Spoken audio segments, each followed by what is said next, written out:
فَقُلْتُ اسْتَغْفِرُوا رَبَّكُمْ إِنَّهُ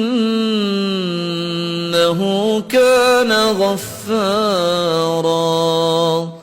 استغفار تم کر لو، سارے گناہ بھی اللہ معاف کر دیں گے، موسلا دھار بارشیں بھی برسائیں گے، تمہارے پاس مال نہیں ہے تو مال بھی وافر دے دیں گے، اولاد کی نعمت نہیں ہے تو اولاد بھی دے دیں گے، تم سارے پھل تو کبھی کھائے نہیں تم نے زندگی میں، تم استغفار کرو اللہ تمہیں باغات کا ہی مالک بنا دے گا، تمہارے لیے نہریں جاری کر دے گا۔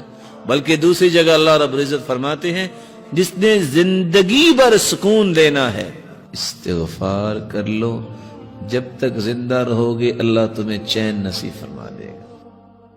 امام احمد بن حنبل رحمۃ اللہ علیہ گھر سے نکلے، مسجد پہنچے، کہتے ہیں کہ لیٹ ہو گیا ہوں، مسجد والے سے کہا مجھے کچھ آرام کا موقع دے دیجئے، کہا نہیں ہمارا نظام ہے، یہاں نہیں کچھ ہو سکتا۔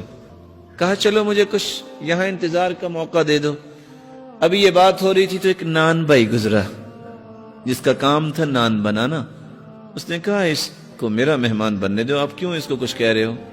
گھر لے گیا، چارپائی پہ لٹایا اور خود آٹا لیا اور کیا کرتا ہے؟ استغفر اللہ، آٹا گوندھ رہا ہے اور ساتھ استغفر اللہ کہہ رہا ہے۔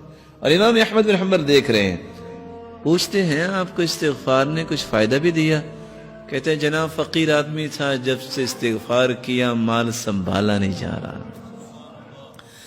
اور جب سے استغفار کر رہا ہوں جو خواہش کرتا ہوں اللہ پوری کر دیتے ہیں، لیکن چند دنوں سے خواہش کر رہا ہوں وہ صرف پوری نہیں ہوئی، باقی ساری پوری ہوگی۔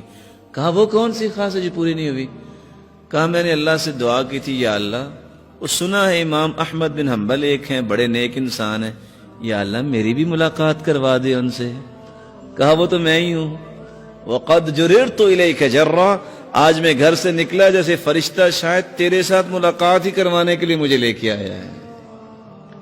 جو کثرت سے استغفار کرتا ہے اللہ تعالیٰ اس کی تنگی کو آسانی بنا دیتے ہیں، اللہ تعالیٰ اس کی مصیبت کو خوشی بنا دیتے ہیں، اور وہاں سے رزق عطا کرتے ہیں جہاں سے اس کو کبھی گمان نہیں ہوا۔